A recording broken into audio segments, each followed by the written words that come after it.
not here, and if you're listening to it now on recording, we are just as happy. And remember, in the time-space continuum, if you are watching this at any point, you are with us right now. So thank you. There will be a recording that will include also any resources that come up in this webinar. We're going to be trying to follow along in the chat. And if one of the speakers says something like, oh my gosh, my favorite article came out in Living Church last week, and I don't really remember what the name is, we're going to try to, in real time, be getting those into the chat. And anything that we don't get in there, we're going to be sending out to you on a formal resource list. So don't worry if websites and names and books are flying or not, but if they are, don't worry. They will all come to you in the form of a follow-up email when this is done. Okay, to dive in, generally speaking, for the format of anything that we do at VTS and lifelong learning, is that we begin our conversations in prayer. We begin our conversations to remember that the Holy Spirit is a person present in all of our conversations. And we want to invite that presence. I was just actually on a call with someone who said she's very upset because someone was telling her that the Holy Spirit is a comforter. And it was very funny. This theologian just said, I don't find the Holy Spirit very comforting. And she meant in the best way, referring to the readings this weekend when the Holy Spirit comforts Mary, that comfort is challenge and advocacy and action and life. So we're going to begin asking God to fill our space with comfort, yes, but justice and advocacy and energy and light, an active and living God, the Lord, the giver of life. And as I looked for a prayer to lead us, I came across a YouTube clip of Yo-Yo Ma playing the cello. It's close to my heart. I was actually the Sunday school director at the University Church where Yo-Yo's children went, Nicholas and Emily, years ago. So I got to know the family well. And he and his wife, Jill, have always welcomed undergraduates into their lives for the rest of their lives. So it is just an honor to see him everywhere. He's a friend and an incredibly faithful person. And he took this trip to the southern border, if you didn't know, about a year ago, more than a year ago. He was so upset at the division and the hatred and the violence and the racism at the border. And he decided what he knew how to do was to play the cello. So he went to Laredo, Texas, talked to local people on the ground for about a week. He didn't just sort of drop in. He just did some background work himself in a pair of jeans. To try to get to know as many people as possible, and then offered a free concert outside, sitting right along the water, right under the bridge that connected the two cities, one in Mexico and one in Texas. And they set up a microphone, and he asked for the mayor of both of those towns to come. He wanted them together. And he offered up his favorite piece, which, if you didn't know, is the first of the Bach cello suites. That's his favorite piece. And then he asked local people to either play or sing or hum for him local music, which he on the spot composed and played on the cello. So it was both music he loved and music that they loved. So this is all in the clip. And Diane, if you would open that up, and we're going to begin. I was going to, but I left it in. So it's about a 4-minute clip, so you might want to take a deep breath. We're committing a whole 4 minutes here to this, but I hope that you find both the music and the mentoring that Yo-Yo is doing to any leader who sees a problem and doesn't feel directly gifted to speak into it, but finds a way to show up and share the way of love and the way of beauty. So sit back and enjoy this 4 minutes. Just one little quick fix. I'm not sure that they're seeing the video. 1 second, please.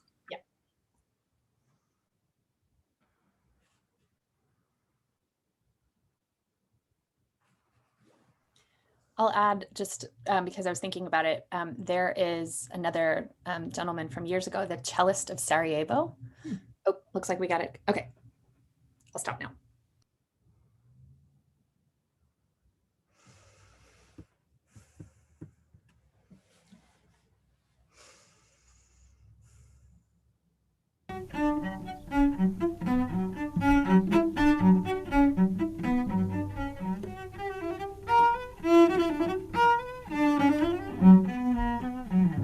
Vamos a tener la presencia de Yo-Yo Man, al cual le damos la bienvenida. Thank you, thank you. Gracias por estar aquí y a disfrutar este placer maravilloso de poderlo disfrutar aquí en la frontera de los dos Laredos. Gracias y muy buenos días.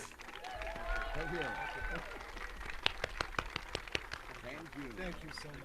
Thank you so much. Okay.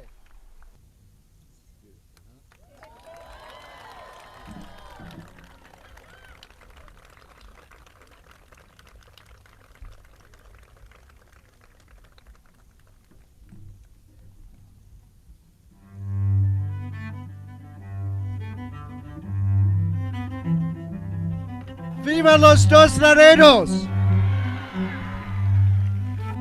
I am so happy that you've decided to spend Saturday morning here in this sacred place. I want to read you something that is actually on a plaque at the Statue of Liberty. It says, "Give me your tired, your poor, your huddled masses yearning to breathe free, the wretched refuse of your teeming shore. Send these, the homeless, tempest-tossed to me. I lift my lamp beside the golden door."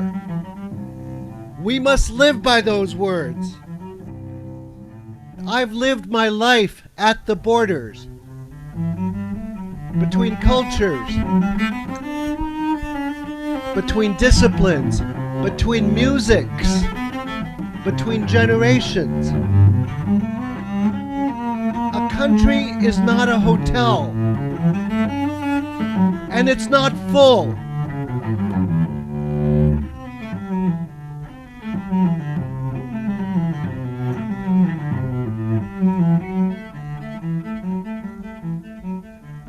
In culture, we build bridges, not walls.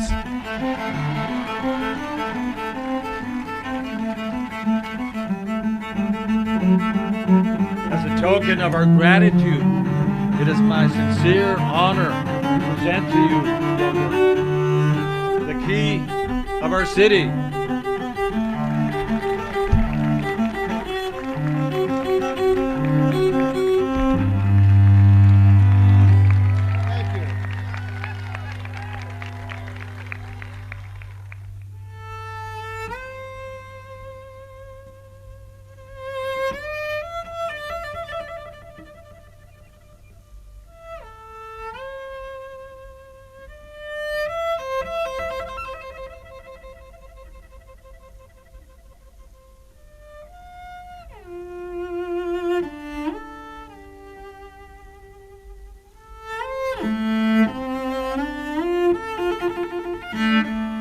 Music is a beautiful thing that just unites everyone. I mean, it's just kind of like a language that can connect everyone.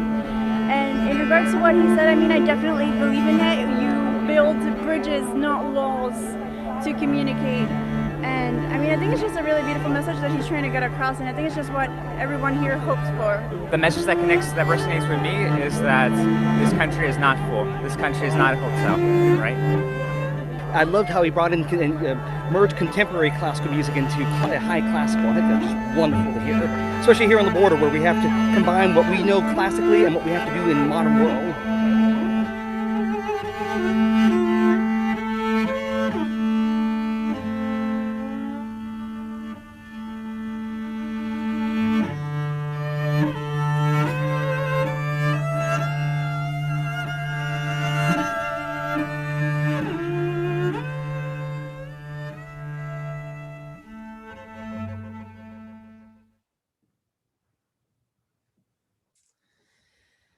You can like Yo-Yo Ma's Facebook page if you're a Facebooker. Throughout the pandemic, he posts music of himself playing in his sitting room almost every day.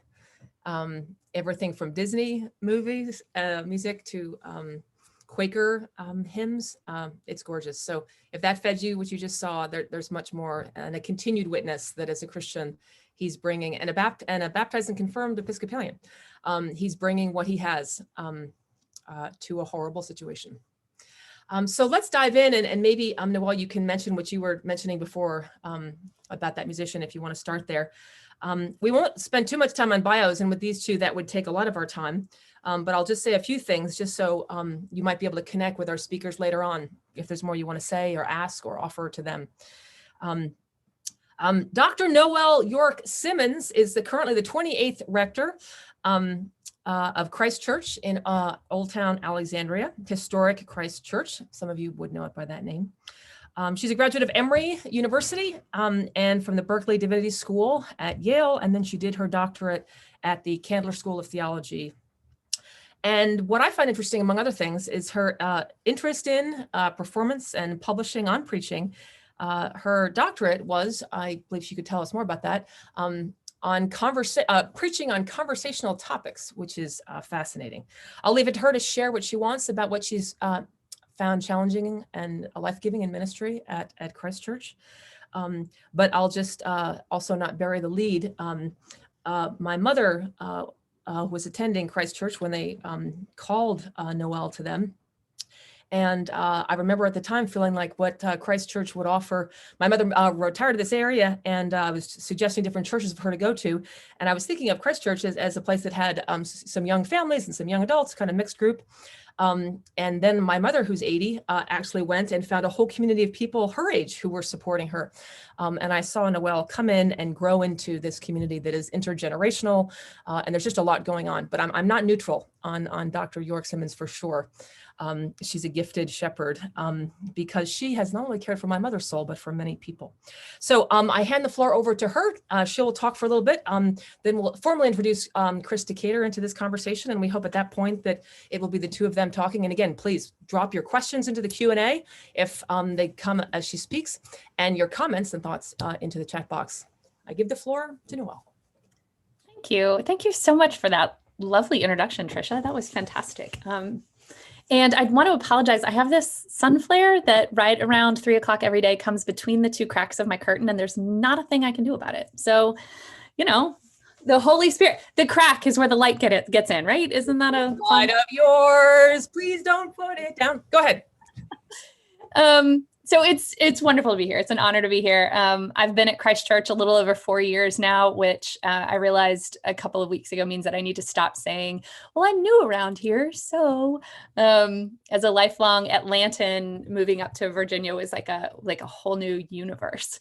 But it's been a generous universe and a good one for me and for my family. Yeah, so my doctoral project at Candler was on preaching difficult topics to privileged congregations. And I really did a focus, and this was before I came here. I was in Atlanta at a sizable, well-resourced congregation in downtown Atlanta, and did this project partially with that congregation in mind, because that particular congregation had given me space to try out preaching hard conversations, and would poke me back if I poked them. I'd get up in the pulpit and poke, and then the next day, Monday morning quarterback preachers would poke me right back. But it helped me both hone the craft, but also understand sort of ways and methods and what works, and for me, for who I am as a homilist. And then I did this doctoral project on preaching Black Lives Matter, and how it compared to white preachers that were preaching on the civil rights movement back in the 1960s.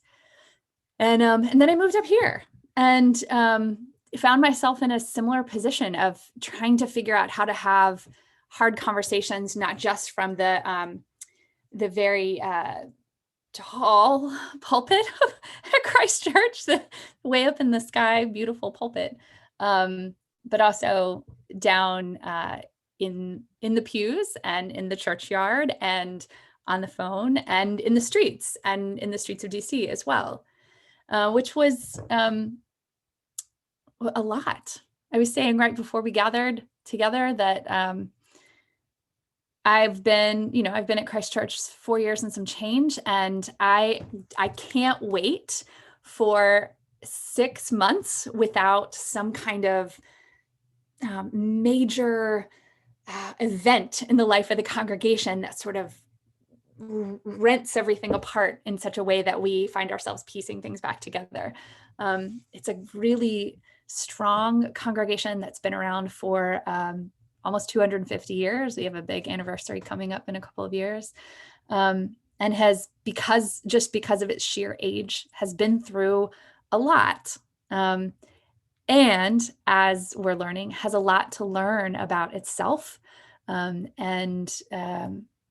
that's kind of the work that we've chosen to tackle. Some of you here may have noticed we find ourselves in an intersection of lots of things happening right now in our world. In addition to this pandemic, we also have a new mountaintop, that's not the right word, a new peak of racial discord that has bubbled to the surface that's been under there for a long, long time in our country. And we also have this very contested, difficult, divisive election that we'd been leading up to that's still not settled down. And we're doing all of this from our homes in these weird formats where, where what we really need is to hug each other and we can't. So living into this new way of being is hard on all of us. And doing it so we're having to have hard conversations and we're having to do them in new ways. And those two things together are tricky. I will say for my parish in particular that I've been really proud of how well and how joyfully, even amidst the crises, my congregation has embraced both the tools and the conversations, and is recognizing both outward facing and also inwardly within the Christ Church family, how necessary these conversations, particularly around racial unrest, racial reconciliation, around slavery, around the Sunday morning being the most segregated day of the month, of the week and the month. The congregation is embracing these conversations in ways that are surprising to me and I think to the congregation. So we're having hard conversations and we're finding new ways to do it. It's fun in a lot of ways for me because this is 5 years ago, not really what I thought I was stepping into. But I'm learning that it's something that lives very close to my heart, and that I'm enjoying in the right ways. Fun is not the right word, but I'm enjoying the challenge of it. Again, I could use 6 months, but it's okay. It looks like we're not going to get the quiet 6 months, so I'll take what we've got. I do think Christ Church has a lot. So again, one of the things I was saying to Chris earlier this afternoon is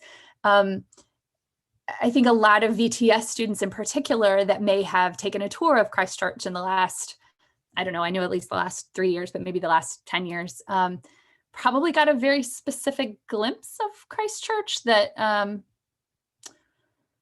we had a very particular self-understanding as a historic congregation that was accurate, but not the entire story.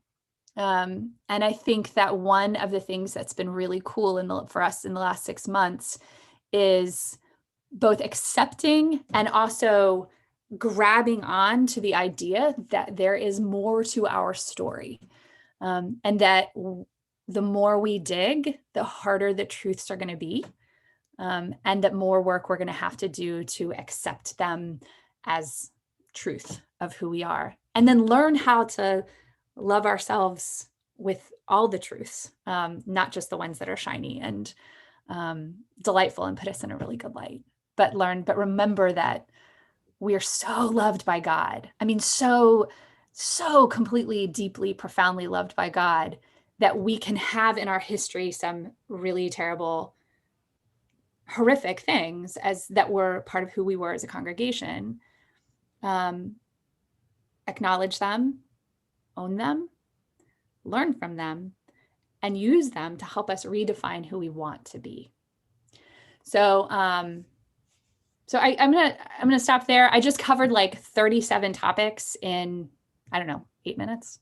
Do you want me to hang on to one of those and keep going, or do you want me to just stop and we'll let Chris go? You jump into Chris. For people who are coming into this chat from from Colorado or from California or Hawaii. Could you just give an example? So you're talking about, one of the things you're talking about might be race. Just could you give them an example of something in your congregation that sort of brought that to the fore? Do you have one in mind? Do you have something specific you're thinking of, Tricia? Up to you. It's, your backyard. So when I got to Christ Church, as very brief context, I come from Atlanta. I come from a place where, a city where we are not post-racial because our racial issues are on the front page of the newspaper every damn day, all the time. Like Atlanta is just roiling, just all the time. We're sorting this out. Sometimes we do it really beautifully. Sometimes we do it really poorly. But it never rests. And so that's my context. That's how I grew up. That's what I thought. Everybody talked about this stuff all the time. And so to come here and learn as at 39, a few years ago, learn that that's not actually what everyone talks about all the time. So that was a new conversation for me. And then to enter this beautiful, historic, pristine, historic building, and to see these, we had these two very large marble memorial tablets to two famous historical figures, both of whom were parishioners, legitimate major parishioners at Christ Church. And one of them was our first president, George Washington, and the other one was Robert E. Lee. And they are in this, again, this otherwise very colonial, very white columns, no stained glass, no other colorful decor, just very pristine building. These were the only two pieces of decor we had, one on either side of the altar. And in the wake of the violence at Charlottesville in the end of summer of 2017, I took to the vestry that it was really time to address the presence of a head of the Confederacy in our sacred space, and to look and think really hard about who we worship and how our worship space reflects who we worship. And we went through a long process that drew a lot of national ire, which I wasn't expecting. And I ended up, I got mentioned on Fox News, and, I don't know, it's a good thing or bad thing. And eventually we came to the conclusion that it behooved our congregation to remove the tablets out of our worship space. And we kept them. They are historical items. They have historic value. We learn from these pieces, and we put them in a gallery space near the gift shop, actually. We put them in a gallery space on our campus where we can put some contextual information on them. And we can say, these two people were major members of our congregation. We are curious and interested about who they were and what influenced the decisions they made that our congregation did. What were we saying at those times that made these two men kind of react to the world in the way they did? How did we impact that? And how did they impact us? Back and forth. So, and it was Charlottesville happened at month 11 after my arrival. So, it's been a lot. It took about 12 months to get the tablets moved out. They were literally cemented into the wall of the building. So that was a lot too structural. So those are the kinds of hard conversations we're having. They've been, that was a couple of years ago, but they've been, we've tried to have them in the congregation and not just at a leadership level, sometimes succeeding, sometimes not as much. Thank you for sharing that. It's by no means the only issue you could talk about. There are no churches in America that I've ever seen that have an issue that is complicated that they're working on. And we know from family systems that a lot of the issues that we're dealing with are issues because of the way we're dealing with them. So there's an internal and an external life to all of these things. But thank you for that particular example. I'm glad you didn't lead with it, because the truth is, I knew your particular congregation as a very brave one after the consecration of Gene Robinson, deciding to finally allow gay marriages and the blessings of gay unions in that congregation. And back at the time, it really sort of split that whole neighborhood in half in some ways. And I watched your congregation just say, we're just going to talk. We're going to talk together. We're going to pray together. We're going to sing together. We're going to have meals together. And we're going to keep talking about this.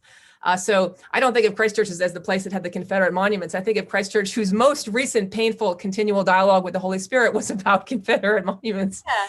Because and I think Tricia, I think part of what's so tricky is that if you're around and you're tuned into the Episcopal world and you're listening and you know what Christ Church, some of the really brave and beautiful things that this congregation has done in the last 247 years, you'd know that. If you're walking in the building for the first time, what you would have known 3 years ago is that we value these two historical figures.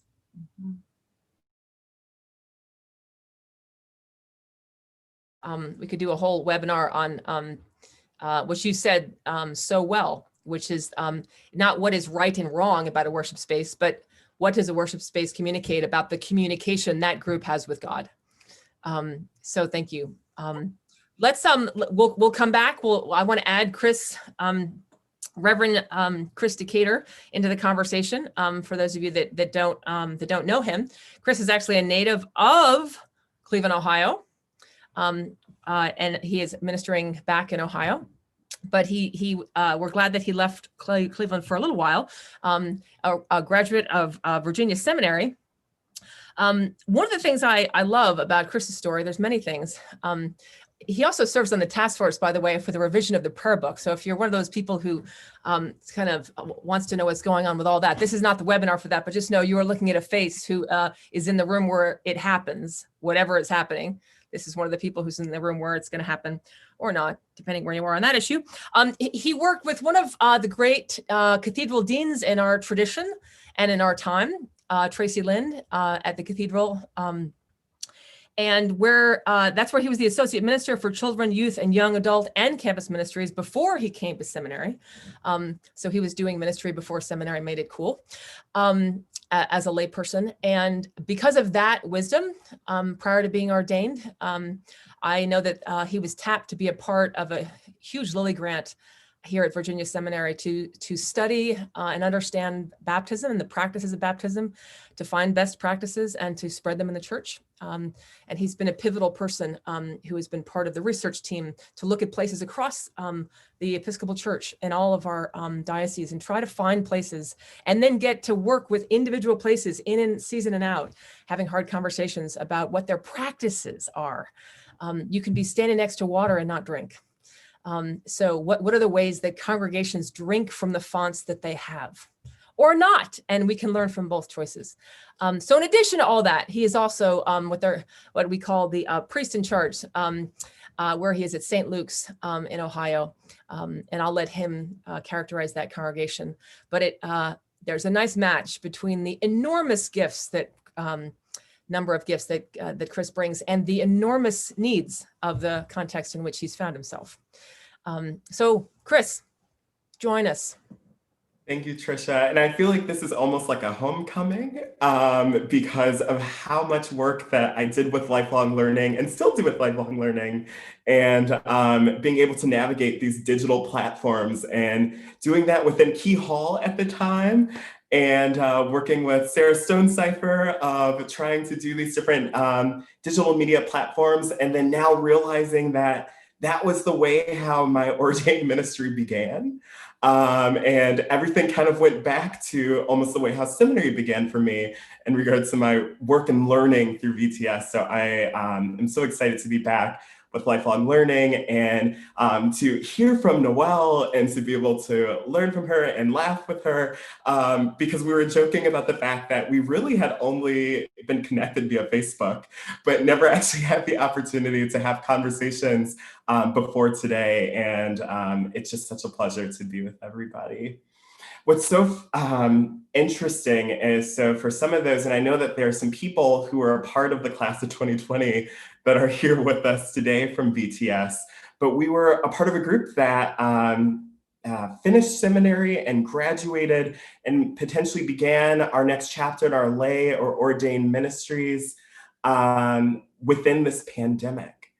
So I moved back to Cleveland, Ohio, finished school, graduated, and then at the same time was called and began ministry with St. Luke's in a time where I didn't get to meet anybody in person.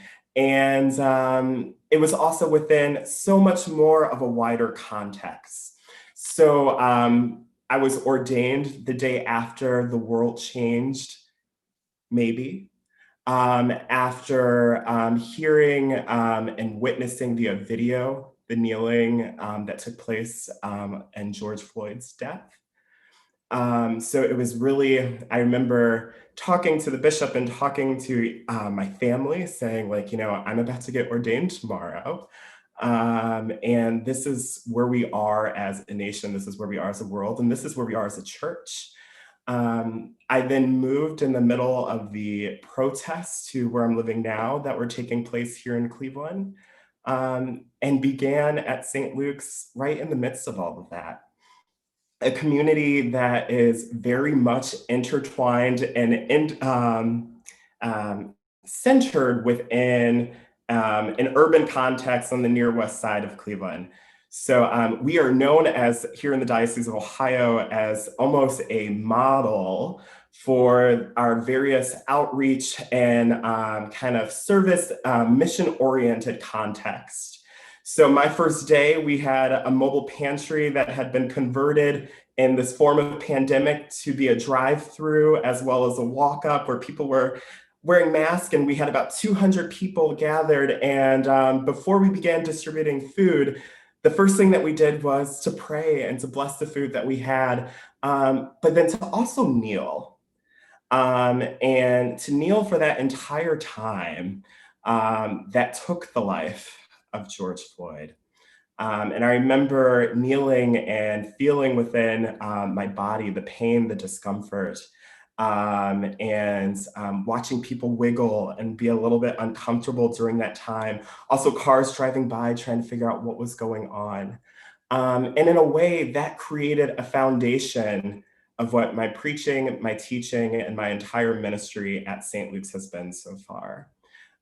We have been a community that throughout this election and throughout this polarization have also engaged in some tough conversations, but also have realized how action-driven we need to be in addition to those conversations and context. So I remember a community meal that we offer weekly, being with a guest, and we had voter registration taking place. We had census registration, filing taking place, as well as people handing out masks and clothing and toiletries to about 100, 150 community members. And I had somebody that came up to me after passing by the voter registration table and said, "What is any outcome in this election going to do to change my life?" This was an older African-American man who is currently living within here in the community of Cleveland. And one of the things that we ended up talking about was his fear that the pain, the suffering, the struggles that have been lifted up and that are entering into our conversations would be isolated with only being a part of this election. And we ended up sitting on the curb and him saying, you know, the same pain and struggle was also felt within my life prior to this current president. It has been years that I have felt and encountered the racism or the lack of justice, recognition, equality, and access to food and clothing and job opportunities and education. And I'm so fearful that that's going to be forgotten, no matter how this election turns out. And what's so weird about St. Luke's, and it's also beautiful about St. Luke's, is we're a transient community in a way.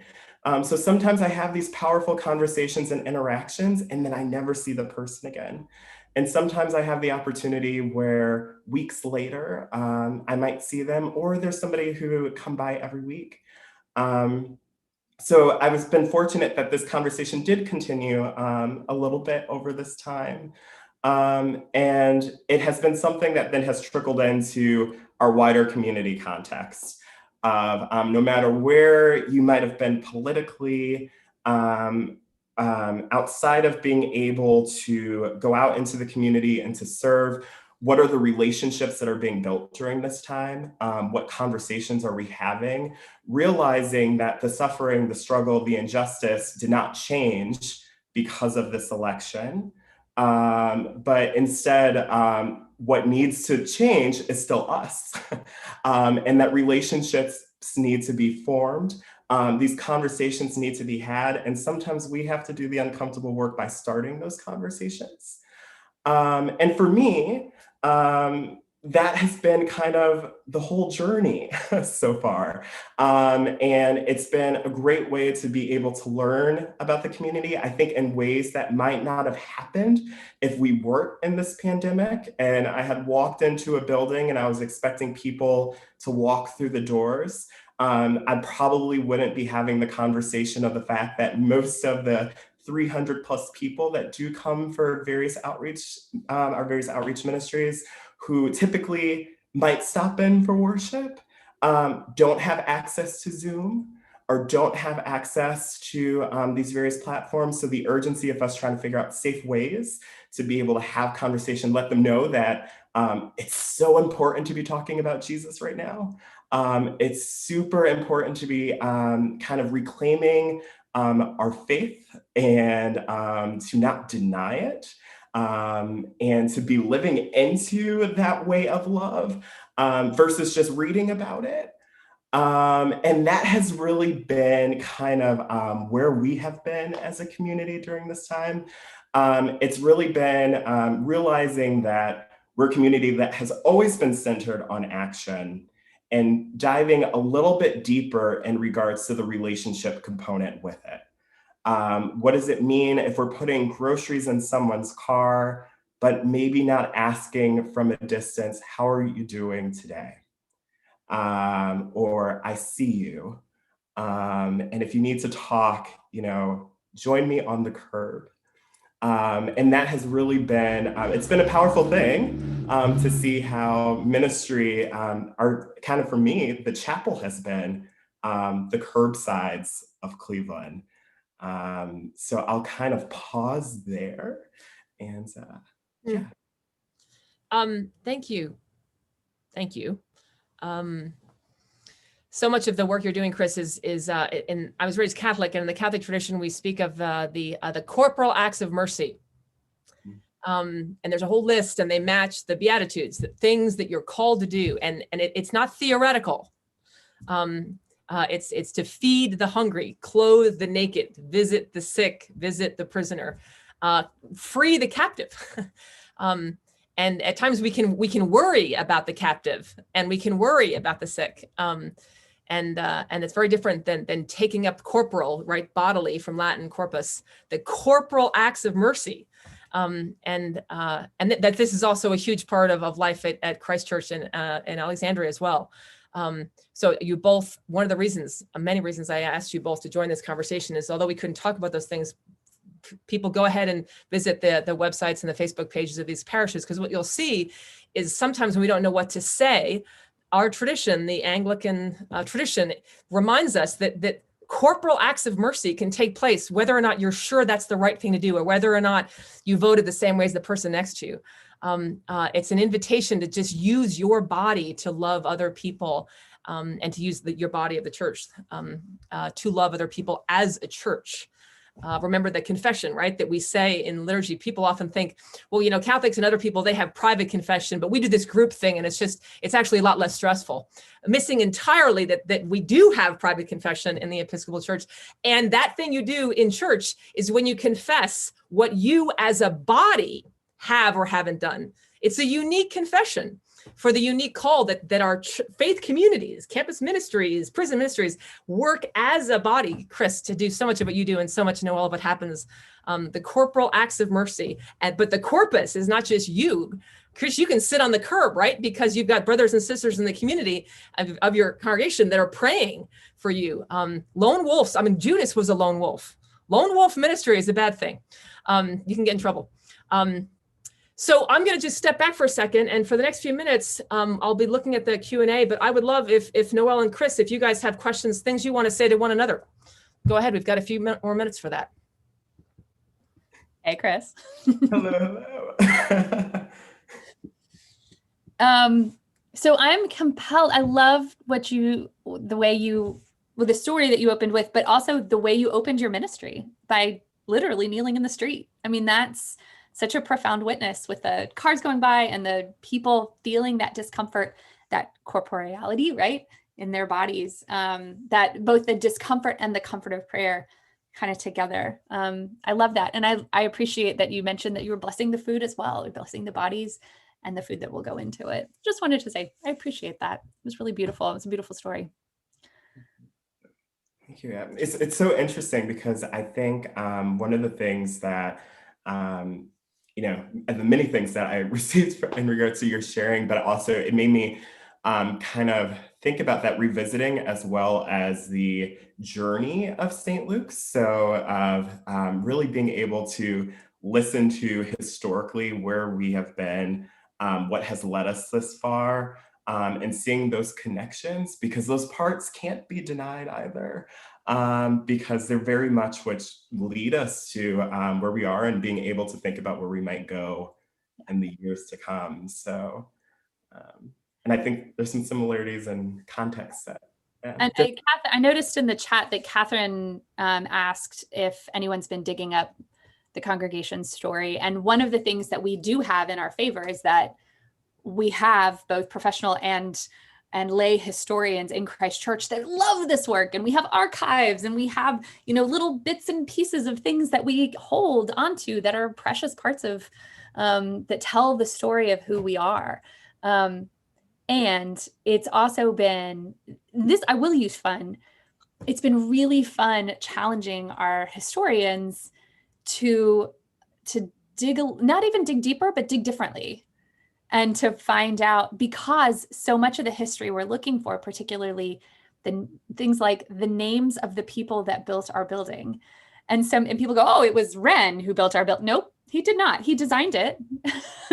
But in 1769 to 73, he didn't put brick on brick.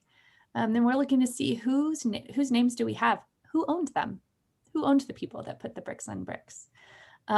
But challenging our archivists and our historians to dig differently, and to look for that other story that does, like you're saying, Chris, that tells all of who we are, so that we can know ourselves better. I've said before, it's a little bit of Tom Wright or N.T. Wright and a little bit of Noel, that we have these two chapters or these two acts of our play, right, in the Old Testament and the New Testament.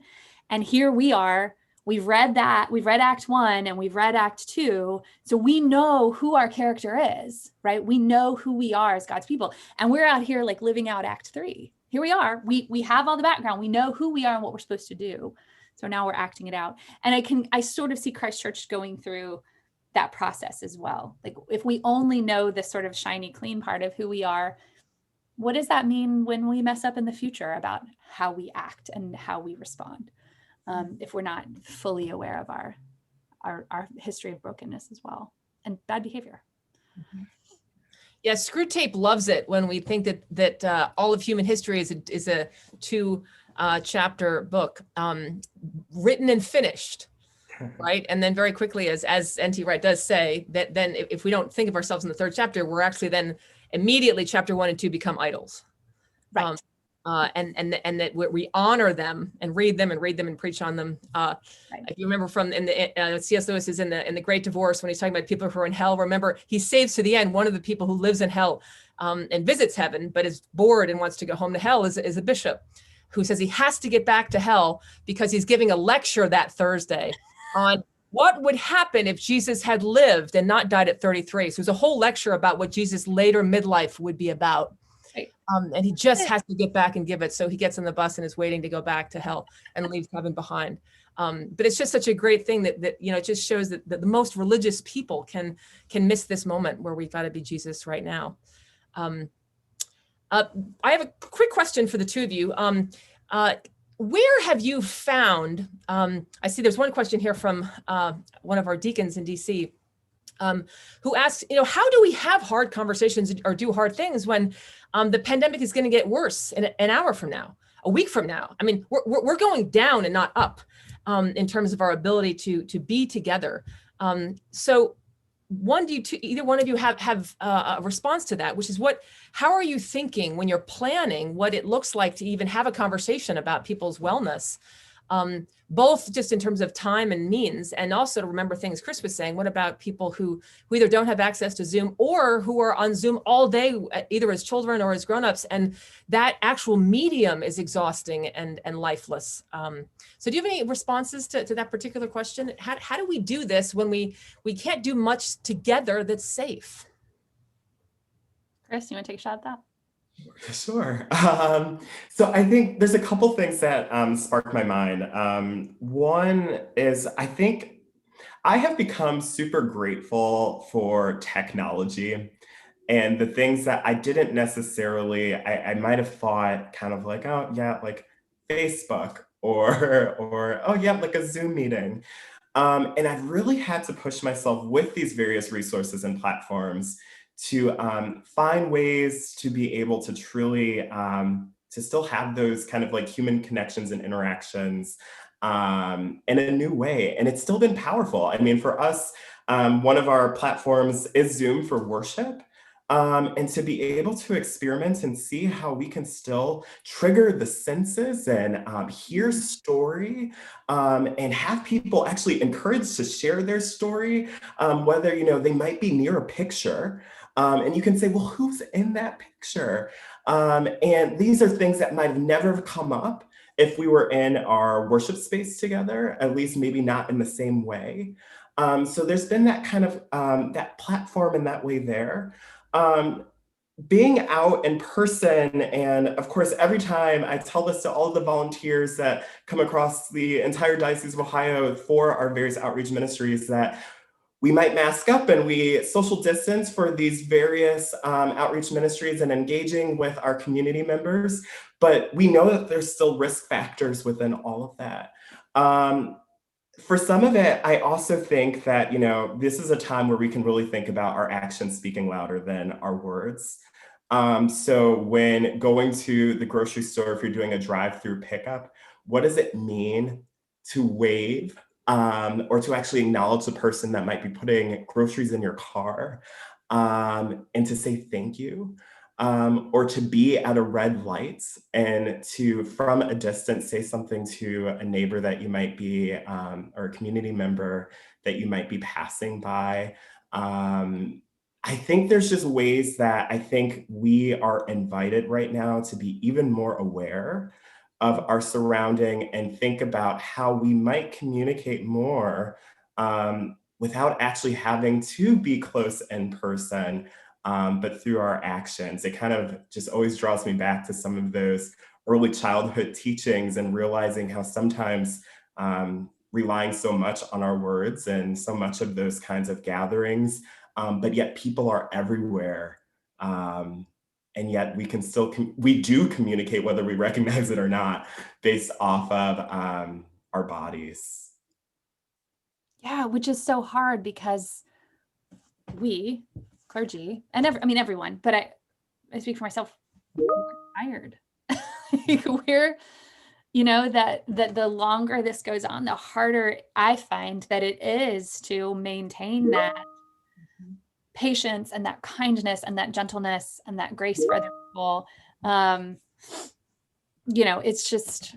It's hard. It's really hard, but you're absolutely right. I love that reminder that we have to maintain it. We have to. We're called to. It makes me think, one of the things that I've said in other forums like this, as we come to a close, is that I think this is an opportunity for us to live into our ecclesiology. I mean, that doesn't sound very sexy and interesting, but what I mean by that is the idea of parish bounds. We are not what are called gathered churches, like Congregationalists and other forms of mainline Protestantism. And the idea for centuries, a gathered church, right, is a group of people in an area who believe the same thing gathered together in a building called the church. That's the gathered church model. We have the parish bounds model, which is you carve up a diocese and you leave no spaces in between.